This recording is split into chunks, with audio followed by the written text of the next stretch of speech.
오늘 함께 보실 하나님의 말씀 고린도전서 16장 1절부터 12절까지의 말씀입니다. 성도를 위하는 연보에 관하여는 내가 갈라디아 교회들에게 명한 것 같이 너희도 그렇게 하라.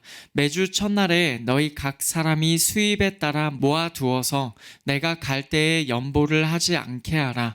내가 이를 때에 너희가 인정한 사람에게 편지를 주어 너희의 은혜를 예루살렘으로 가지고 가게 하리니 만일 나도 가는 것이 합당하면 그들이 나와 함께 가리라. 내가 마게도냐를 지날 터이니 마게도냐를 지난 후에 너희에게 가서 혹 너희와 함께 머물며 겨울을 지낼 듯도 하니 이는 너희가 나를 내가 갈 곳으로 보내어 주게 하려 함이라. 이제는 지나는 길에 너희 보기를 원하지 아니하노니 이는 만일 주께서 허락하시면 얼마 동안 너희와 함께 머물기를 바람이라. 내가 오순절까지 에베소에 머물려 함은 내게 광대하고 유효한 문이 열렸으나 대적하는 자가 많음이라. 디모데가 이르거든 너희는 조심하여 그로 두려움이 없이 너희 가운데 있게 하라. 이는 그도 나와 같이 주의 일을 힘쓰는 자임이라. 그러므로 누구든지 그를 멸시하지 말고 평안히 보내어 내게로 오게 하라. 나는 그가 형제들과 함께 오기를 기다리노라. 형제 아볼로에 대하여는 그에게 형제들과 함께 너희에게 가라고 내가 많이 권하였으되 지금은 갈 뜻이 전혀 없으나 기회가 있으면 가리라. 아멘. 우리가 지난주까지 고린도전서 15장을 다 살펴보았습니다. 잠시 지난 시간들을 돌아보면 7장부터 바울은 고린도 교회가 쓴 편지에 답을 하고 있었습니다. 결혼, 우상의 제물, 그리고 교회 안의 예배, 그리고 우리가 방금 전에 본 부활까지 내용이 이어졌습니다. 이제 오늘 말씀은 고린도전서 마지막 장인 16장으로 넘어갑니다. 오늘은 그 첫 번째 시간입니다. 1절부터 12절까지의 내용인데 성도를 위한 헌금과 사역자들의 거취에 관하여서 다루고 있습니다.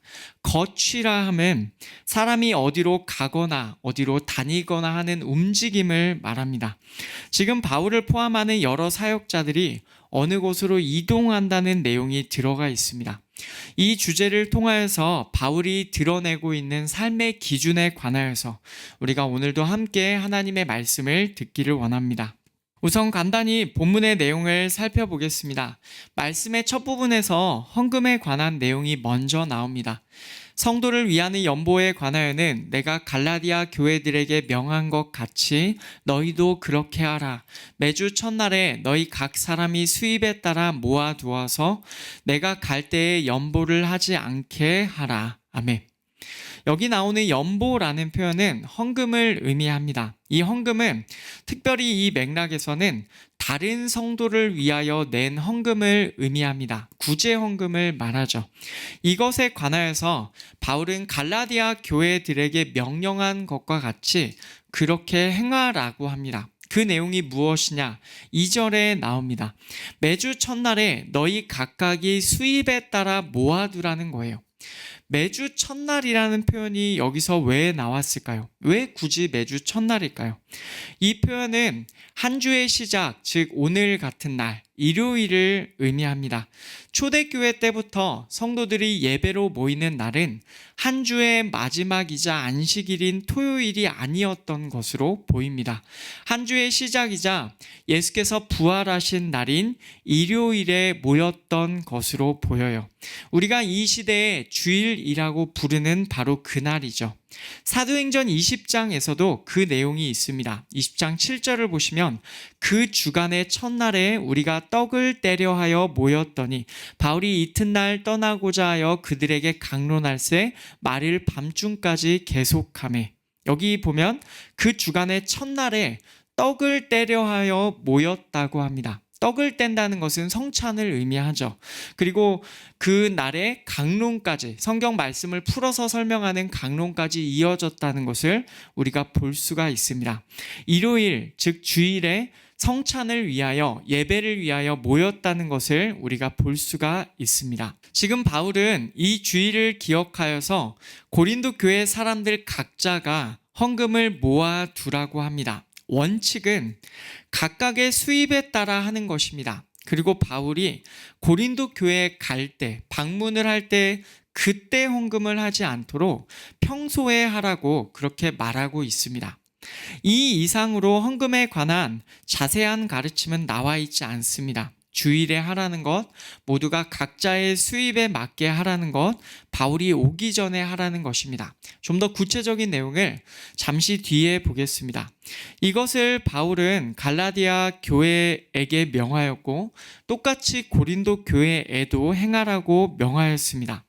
이렇게 모인 헌금은 예루살렘을 위한 헌금이었습니다. 3절을 보시면 너희의 은혜를 예루살렘으로 가지고 가게 하리니, 고린도 교회 사람들이 모은 그 헌금을 너희의 은혜라고 표현하죠. 그 구제 헌금을 예루살렘으로 가지고 간다고 해요. 고린도 교회가 인정한 사람에게 바울의 편지를 주어서 예루살렘으로 그것을 가지고 가게 한다는 것입니다. 만약 바울이 그들과 함께 가는 것이 합당하다면 그도 함께 가겠다라고 그렇게 말하고 있습니다. 이것이 바울이 고린도 교회에 방문할 때 일어날 일이었습니다. 이제 그 다음에 나오는 내용은 바울과 사역자들의 거취에 관한 내용입니다. 먼저는 바울의 이야기가 나와요. 내가 마게도냐를 지날 터이니 마게도냐를 지난 후에 너희에게 가서 라고 말을 하죠. 바울이 마게도냐를 지나갈 것이래요. 그리고 그곳을 지나서 고린도 교회로 간다고 합니다. 지금 바울이 위치한 곳을 보면 8절에서 나오는데 에베소입니다. 고린도가 위치한 곳은 어디냐면 아가야 지방이며 마게도냐를 지나서 간다고 해요. 이 말이 무슨 말이냐면 지도를 통해서 보겠습니다. 지도를 보시면 지중해 연안이 나옵니다. 맨 왼쪽 위를 보시면 이탈리아가 보이죠.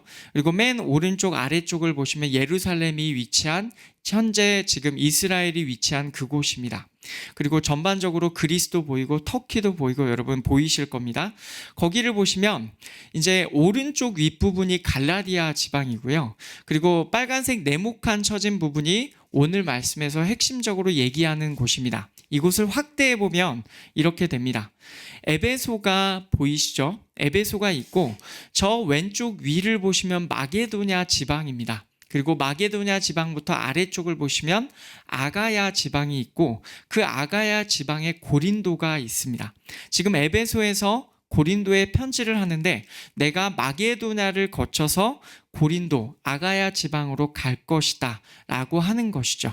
여러분 지금 상황이 바울이 대충 어떤 방향으로 갈지가 보이시죠? 지금 이 상황에서 바울이 얘기를 하고 있는 겁니다. 내가 지금은 에베소에 있는데 마게도냐를 지나서 너희에게 갈 거다라고 고린도 교회에게 편지를 하고 있는 것입니다. 바울은 어쩌면 고린도 교회 사람들과 함께 머물면서 겨울을 지낼 듯도 하다고 합니다. 6절에 그 내용이 나오죠. 그리고는 너희가 나를 내가 갈 곳으로 보내어 주게 하려 함이라 라는 표현이 덧붙여집니다. 고린도 교회가 바울이 가야 할 곳으로 보내줘야 한다라는 그 얘기를 하고 있는 거예요. 바울이 원하면 그냥 가면 되잖아요. 그런데 이 말을 왜 하는 것입니까? 지금 바울의 선교 여행을 고린도 교회가 전적으로 도와라 라는 표현으로 읽힙니다. 이제까지는 바울이 고린도 교회에 부담을 주려고 하지 않았습니다. 그의 생계도 스스로 일해서 충당하려고 하였습니다. 그러나 지금 이 상황에서는 고린도 교회가 바울의 선교를 도와야 한다는 것을 말하고 있습니다. 그래서 이런 여러 가지 일들로 인하여서 바울은 고린도를 그저 지나가기만 하는 것을 원하지 않았어요. 만약 주께서 허락하신다면 얼마 동안 그들과 함께 머무는 것을 소망하고 있습니다. 그게 7절에 나와요. 이제는 지나는 길에 너희 보기를 원하지 아니하노니 이는 만일 주께서 허락하시면 얼마 동안 너희와 함께 머물기를 바람이라. 이렇게 말하고 있습니다. 이제는 지나가는 길로만 너희를 만나기 원하지 않고 주께서 허락하신다면 얼마 동안 너희와 함께 머물 것이다 라고 이렇게 말을 하는 거죠. 그는 지금 8절을 보면 에베소에 있습니다. 내가 오순절까지 에베소에 머물려 함은 내게 광대하고 유효한 문이 열렸으나 대적하는 자가 많음이라 라고 말을 합니다. 광대하고 유효한 문이 열렸지만 대적하는 자가 많은 상황입니다. 부활을 다루는 내용에서 우리가 본 것처럼 바울은 지금 에베소에서 마치 맹수와 싸우듯이 있습니다. 분명히 광대하고 유효한 문이 열린 것은 맞아요. 복음 선포의 문이 크게 그리고 효과적으로 열린 것이 맞습니다. 그러나 동시에 대적하는 자도 많아서 바울은 지금 어려움에 처하여 있는 상황입니다. 바로 이 상황에서 바울은 주께서 허락하실 때 고린도에 가서 그들과 함께 머물기 원한다, 이렇게 말하고 있는 것이죠. 이 다음에 나오는 내용은 바울의 동역자들의 이야기입니다. 디모데와 아볼로예요. 디모데는 지금 고린도 교회를 향하여 가고 있는 것으로 보입니다. 10절과 11절을 보시면 디모데가 이르거든 너희는 조심하여 그로 두려움이 없이 너희 가운데 있게 하라. 이는 그도 나와 같이 주의 일을 힘쓰는 자임이라. 그러므로 누구든지 그를 멸시하지 말고 평안히 보내어 내게로 오게 하라. 나는 그가 형제들과 함께 오기를 기다리노라. 아멘. 디모데가 온다면 그로 하여금 두려움이 없이 너희 가운데 있도록 주의를 기울이라고 그렇게 말을 하죠. 지금 고린도 교회가 바울을 향하여서 완전히 호의적이지는 않았습니다. 앞에서도 바울은 자신을 비판하는 자들이 고린도 교회에 있다고 하였어요. 이런 상황에서 바울의 동역자 디모데가 고린도 교회로 가고 있습니다. 디모데가 고린도 교회로 들어가는 상황을 지켜보는 바울의 마음이 어땠겠어요? 심지어 바울의 아들과 같은 디모데는 나이도 어린 편입니다. 그러니 바울에게 이 상황은 상당히 염려가 될 만한 상황이에요. 그는 계속해서 디모데를 존중하고 있습니다. 이는 그도 나와 같이 주의 일을 힘쓰는 자임이라 라고 말을 해요. 디모데가 바울의 동역자임을 강조하면서 그를 멸시하지 말고 평안히 보내라고 합니다. 바울은 지금 디모데가 형제들과 함께 오는 것을 기다리고 있어요. 여러 가지 내용에서 바울이 얼마나 디모데를 지금 신경 쓰고 있는지가 보이시죠. 그 다음으로는 아볼로의 이야기입니다. 형제 아볼로에 대하여는 그에게 형제들과 함께 너희에게 가라고 내가 많이 권하였으되 지금은 갈 뜻이 전혀 없으나 기회가 있으면 가리라. 이 아볼로의 경우에는 디모데와는 분위기가 사뭇 다릅니다. 디모데는 바울이 굉장히 걱정하는 느낌이었다고 한다면 아볼로는 오히려 바울이 적극적으로 떠미는 느낌이에요. 형제들과 함께 고린도 교회에 가라라고 바울이 많이 권하였습니다. 그러나 아볼로는 지금 고린도 교회에 갈 뜻이 전혀 없다고 해요. 그는 기회가 있을 때 고린도 교회에 갈 것이다, 그렇게 말을 합니다. 여러분, 이것이 오늘 말씀의 내용이에요. 예루살렘 교회를 향한 고린도 교회의 헌금 내용이 먼저 나왔고 바울이 어떻게 움직일 것인지, 아볼로와 디모데가 어떻게 할 것인지가 그 다음에 나왔습니다. 언뜻 보면 서로 관련이 없는 것 같은 내용이죠. 헌금에 대한 내용과 거취에 대한 내용입니다. 하지만 이 내용의 원리를 따져보면 바울이 왜 그렇게 말을 하는지를 생각해 보면 성도의 삶의 기준이 무엇인지를 우리가 알 수가 있습니다. 함께 그 내용을 우리가 분석하면서 다시 한번 보겠습니다. 우선 앞에서도 말했지만 헌금에 관한 아주 구체적인 가르침이 있는 것은 아닙니다. 헌금의 항목은 이러저러하고 어떻게 내고 얼마 내고 이런 내용이 구체적으로 있는 것이 아니에요. 그러나 자세히 보면 또 내용이 없는 것도 아닙니다. 오늘 말씀 2절과 3절에서 자세히 보시면 여러 가지 표현들이 나옵니다. 우선 너희 각 사람이 라는 표현을 보면 헌금은 기본적으로 모두가 하는 것입니다. 너희 각각의 사람이 모두가 하라는 것을 말하고 있습니다. 그리고 액수나 방법에서 어떤 원칙이 주어지지는 않았지만 각자의 수입에 따라 해야 합니다. 수입에 따라 라는 표현이 있죠.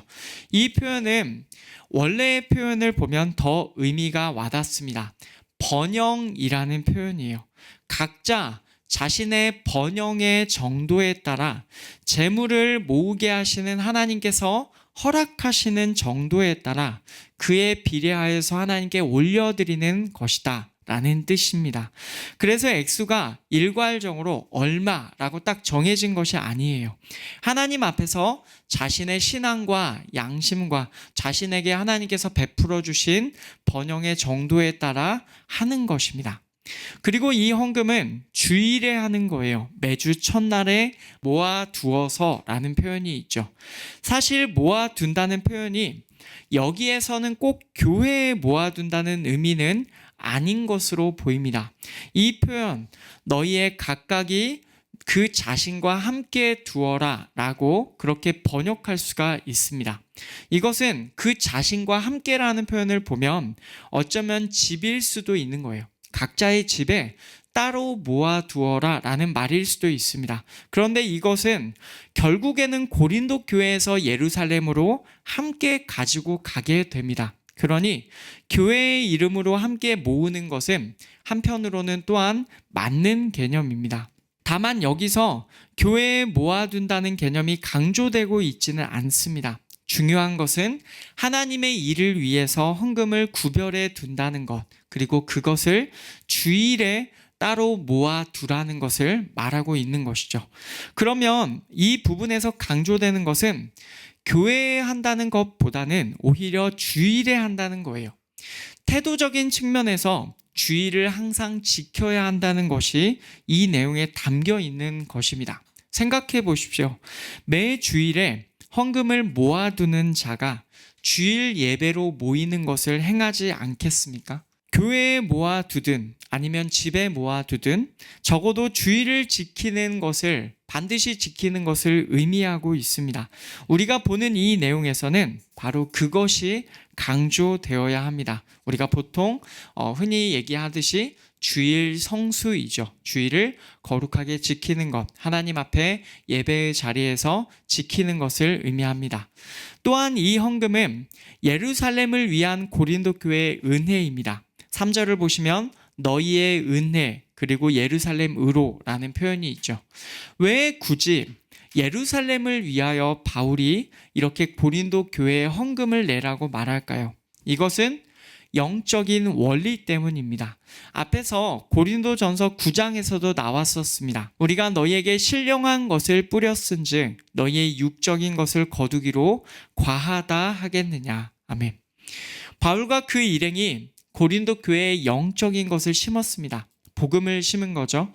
육적인 것보다도 더 오래 가는 영원까지 이어지는 영적인 것을 심었습니다. 그러니까 이 땅의 육적인 것을 거두는 것은 과한 것이 아니다 라는 말을 하고 있는 것이죠.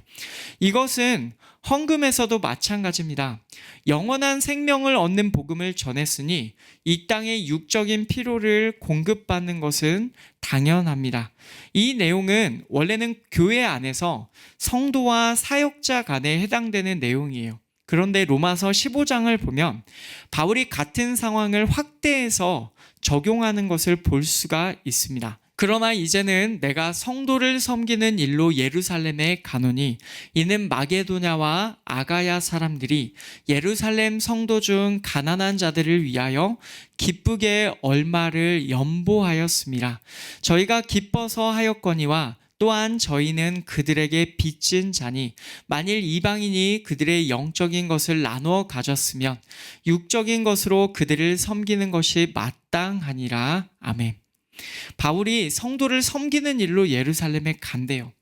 쉽게 말하면 구제 헌금을 전해주기 위해서 간다는 것입니다. 마게도냐와 아가야 사람들이 예루살렘의 가난한 성도를 위하여 기쁘게 헌금하였다고 합니다. 여기 나오는 아가야 지방이 바로 고린도 교회가 속한 지역이에요. 이 상황을 설명하면서 바울은 고린도의 성도들이 예루살렘의 성도들에게 빚진 자라고 말합니다. 만약에 이방인들이 유대인들의 영적인 것을 나누어 받고 가졌다면 육적인 것으로 그들을 섬기는 것이 당연하다고 합니다. 지금 고린도의 성도들은 이방인들이고 예루살렘의 성도들은 유대인들을 의미합니다. 유대인들의 영적인 것, 복음과 구원이죠. 이것을 이방인들이 함께 받았으니 육적인 것, 구제 헌금으로 그들을 섬기는 것이 마땅하다라고 얘기하고 있어요. 바로 이런 이유 때문에 바울은 고린도 교회에 예루살렘의 성도들을 위한 헌금을 내라라고 명령하고 있는 것입니다. 이것과 마찬가지의 관점에서 바울은 고린도 교회가 자신의 선교 여행을 도우라라고 합니다. 이는 너희가 나를 내가 갈 곳으로 보내어 주게 하려 함이라. 이렇게 말을 하죠. 바울에게서 영적인 것을 받았어요. 그래서 영원한 생명을 얻게 되었습니다. 고린도 교회가 바로 그런 유익을 받게 되었습니다. 이제 그 고린도 교회는 다른 지역으로 선교 여행을 가는 바울을 그 바울의 육적인 필요를 채워야 할 의무가 있게 되었습니다. 내가 갈 곳으로 보내어 주게 하려 함이라. 내가 갈 곳으로 너희가 나를 책임져서 보내어 줘라 라고 하는 것이죠. 이 모든 것이 다 영적인 원리, 영적인 것과 육적인 것이 연결되는 그 질서에서 비롯된 것이다. 우리는 그렇게 말할 수가 있습니다. 또한 헌금의 원칙 하나 더 보시면 바울은 헌금을 집행함에 있어서 교회에서 대표자를 세우는 것도 인정합니다. 너희가 인정한 사람이라는 표현이 나오죠. 이 말은 무슨 말이냐면 예루살렘까지 헌금을 가지고 가야 하는 상황에서 고린도 교회가 인정하는 사람을 세우라는 뜻입니다. 대표자를 세워서 그 사람이 그가 가지고 가게끔 그렇게 만들어라 라는 것을 말하고 있습니다. 이 모든 내용이 여러분 헌금에 관하여서 오늘 본문에서 찾아볼 수 있는 기준이에요. 기본적으로 헌금 자체는 그 모든 번영과 수입을 하나님께서 주신 것임을 인정하는 것이다 라고 우리가 전체를 아우르는 한 가지 원리를 말할 수 있겠습니다. 헌금은 이 모든 것이 하나님께로부터 온 것이고 내가 그 하나님을 믿는 자이고 사랑하며 내가 그 하나님의 일을 위하여서 나의 것을 구별하여서 드린다 라는 것을 의미합니다. 이 큰 원칙 안에서 세부적인 여러 가지의 기준들이 있었습니다. 하나님께 거저받은 은혜를 도로 그분께 올려드리고 성도들과 함께 나누는 것을 의미한다. 이것을 큰 원칙으로 삼으시고 세부적인 여러 가지 기준들을 여러분 함께 보시면 되겠습니다. 지금까지 바울이 제시하는 헌금의 기준을 우리가 살펴보았다고 한다면 이제는 거취의 기준도 살펴볼 수가 있겠습니다. 바울과 동역자들이 여러 곳으로 움직이는 이야기가 많이 나와요. 이 안에서도 우리가 기준을 찾아볼 수가 있어요. 우선 바울의 이야기에서 가장 기본적인 것은 무엇이냐면 주님의 허락입니다. 오늘 말씀 7절에 보시면 만일 주께서 허락하시면 이라고 나옵니다. 아무리 바울이 원함이 있고 계획을 세우더라도 그 일을 허락하시는 분은 주님이십니다. 이 사실을 바울은 항상 잊지 않고 있습니다. 그래서 그는 가고 오고 머무르고 남아있는 그 모든 일에서 항상 주님의 시선을 인식하였어요. 이런 바울의 태도는 에베소에서 그가 보인 반응과도 연결이 됩니다.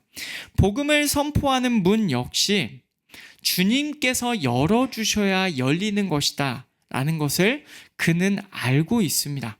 문이 열렸다라고 표현합니다. 그가 능력으로 막 복음의 문을 열어 젖히는 것이 아니에요. 여러 가지 상황에서 바울은 하나님께서 열어주셔서 열렸다라고 그렇게 고백하고 있습니다. 에베소에서 문이 열렸어요. 그러나 대적하는 자 또한 많습니다.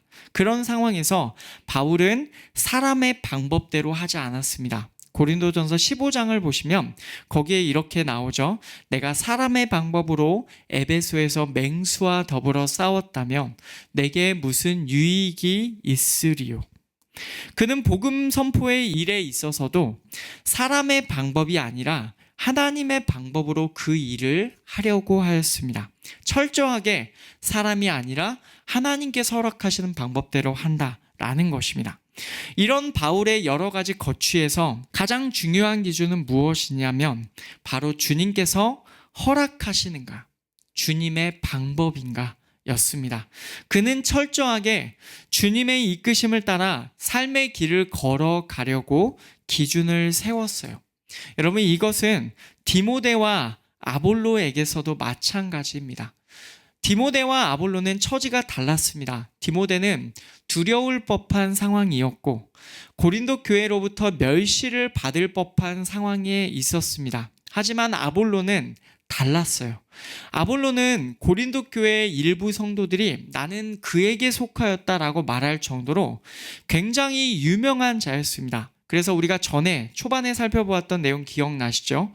고린도전서 1장 그리고 3장에 보시면 각각 고린도 교회 성도들이 나는 바울에게, 나는 아볼로에게, 나는 게바에게, 나는 그리스도에게 속하였다, 이렇게 말을 한다는 거예요. 아볼로가 바로 거기에 등장합니다. 그러니까 지금 고린도 교회 안에서 굉장히 아볼로는 유명한 사람이었습니다. 고린도 교회 안에서 바울이 복음을 심었고 아볼로가 물을 주었다고 말할 정도로 영향력이 있는 사람이에요. 디모데처럼 고린도 교회에 멸시받을 것을 걱정하는 상황은 아니었던 것입니다. 바로 이런 상황에서 그는 고린도에 가려고 하지 않았습니다. 지금은 갈 뜻이 전혀 없으나 굉장히 강한 어투입니다. 갈 뜻이, 원함이 전혀 없다 라고 얘기를 하는 거예요. 디모데와 아볼로의 온도 차이가 느껴지시죠? 왜 디모데는 가고 왜 디모데는 안 갈까요? 그러면 그 정확한 이유를 우리가 다 알지는 못하겠지만 모두가 다 주의 뜻대로 움직이는 것으로 생각됩니다. 바울은 디모데를 보내었고 디모데는 순종하는 마음으로 갔을 것입니다. 영적으로 문제가 많은 교회에 바른 가르침을 주기 위해서 디모데가 먼저 갔던 것일 것입니다. 바울은 아볼로 역시도 보내려고 했어요. 근데 아볼로는 전혀 원함이 없었습니다.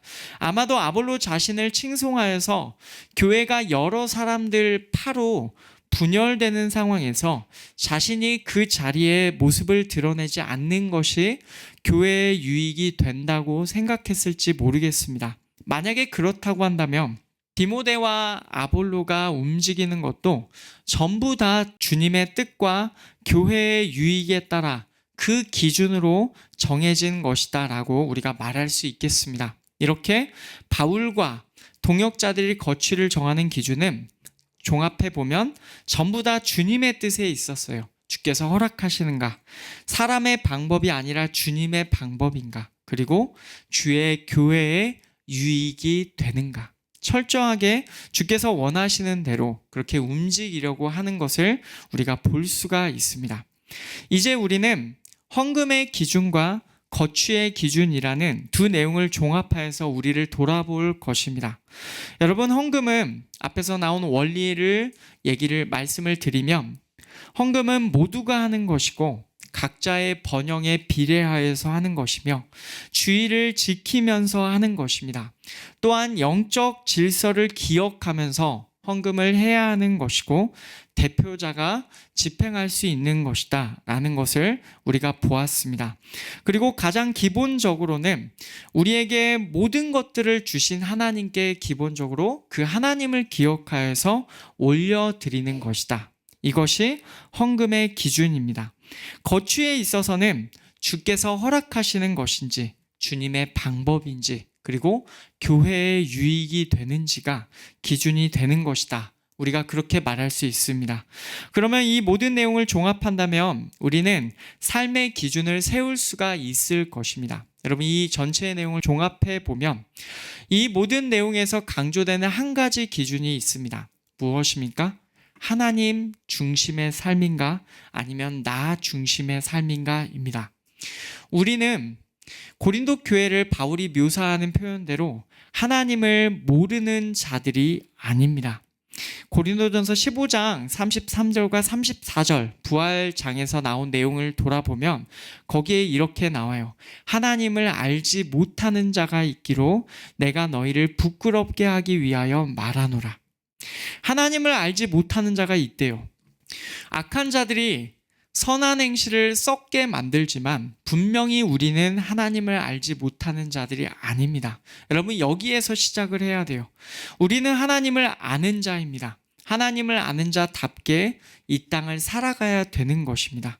하나님을 아는 자답게 이 땅을 산다는 것은 우리의 삶의 기준이 하나님께 있어야 하는 것을 의미합니다.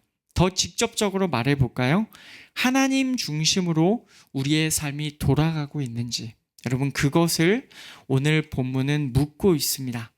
우리는 항상 하나님께서 우리 삶의 중심의 자리에 거하시기를 기억하고 그것을 원하고 살아가야 하는 것입니다. 여러분 이것은 추상적인 구호가 아닙니다. 실제적인 이야기예요. 종종 우리는 하나님께서 우리의 삶에 안 계시는 것처럼 살 때가 있습니다. 분명히 하나님을 믿어요.